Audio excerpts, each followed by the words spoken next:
Bonjour à tous, alors aujourd'hui on se retrouve pour un nouveau top 5.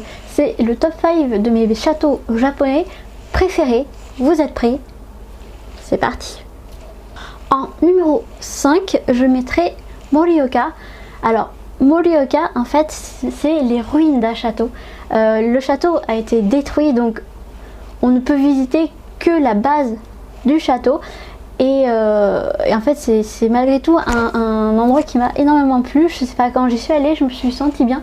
La ville en elle-même, je la trouvais vraiment très dynamique pour une petite ville au nord du Japon. C'est une ville que j'ai trouvé vraiment sympa. Et le château, enfin la base du château en fait donnait un peu la vue sur la ville, et j'ai trouvé ça très sympa parce que j'étais allée en fin de journée, donc j'avais avec le coucher de soleil, etc. Donc on avait vu un peu sur la ville et sur toutes les montagnes autour de Morioka, donc c'était une expérience vraiment très intéressante, et je pense que ça devait être un très très beau château à l'époque. En numéro 4, je mettrai le château de Hirosaki. Donc c'est un château qui est à côté de Aomori, au nord du Japon, juste en dessous de Hokkaido. C'est un tout petit château, mais c'est un château en fait que beaucoup de gens connaissent, pas forcément de nom, mais en fait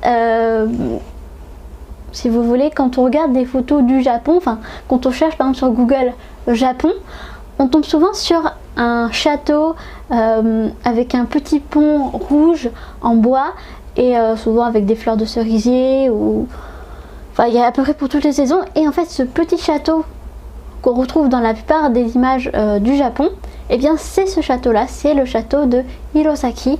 Et ce qui est très drôle, si vous allez voir ma chaîne secondaire, je suis allée donc le visiter, et en fait il a été temporairement bougé. En fait il n'était pas à la place, à sa bonne place on va dire, et du coup en fait l'image qu'on peut trouver sur internet ne correspond pas du tout à la réalité de l'emplacement du château. En numéro 3, je mettrai le château de Matsumoto. Donc Matsumoto, c'est une ville vraiment au milieu du Japon, un peu au nord-ouest de Tokyo, vraiment dans les Alpes japonaises. Et la particularité de ce château, c'est que c'est un château noir, c'est-à-dire qu'en fait le toit est noir. Et du coup, en fait, ça donne un aspect très particulier à ce château. Il est assez grand, et il est notamment entouré d'un très beau jardin et de douves. Et du coup, ça lui donne un aspect vraiment assez impressionnant. Et voilà, et j'ai trouvé qu'il était plutôt joli avec cette fameuse différence de château noir. En numéro 2, je mettrai Himeji. Donc Himeji, contrairement à Matsumoto, c'est un château blanc. Voilà, c'est un château vraiment très blanc, très clair, immense, parce que c'était un château impérial. Donc il est très très impressionnant, très très beau à visiter. Il y a une partie du château où il y a une sorte de musée, une sorte d'expo, et on va dire le donjon principal du château, lui, il est vide.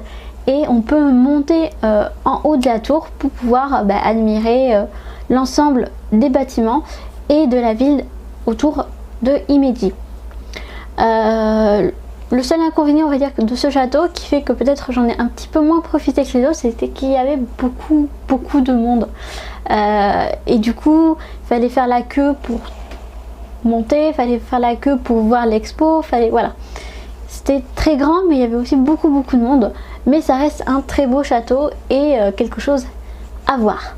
Enfin, mon château préféré, le number one, mais de loin, très très loin, comme vous pouvez vous en douter, pour ceux qui me connaissent, c'est Aizu Wakamatsu. Voilà, Aizu Wakamatsu, c'est pour moi le plus beau château que j'ai visité pour l'instant.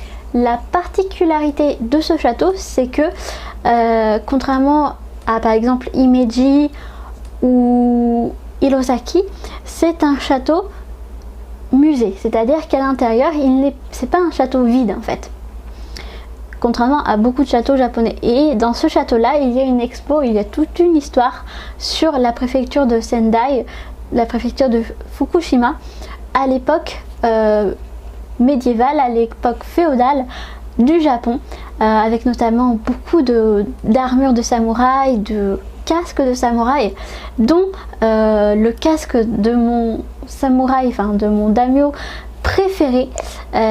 Si vous voulez, le daimyo c'est le seigneur d'une région japonaise.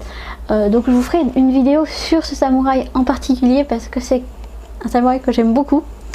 Et c'était donc un château vraiment que j'ai adoré, qui est très impressionnant parce qu'il est assez en hauteur. En fait, il n'est pas si grand que ça, mais quand on le voit, je trouve qu'il est vraiment très impressionnant et voilà, il était trop bien. Et Aizu Wakamatsu, c'est trop bien. Allez à Aizu Wakamatsu, je ne le dirai jamais assez.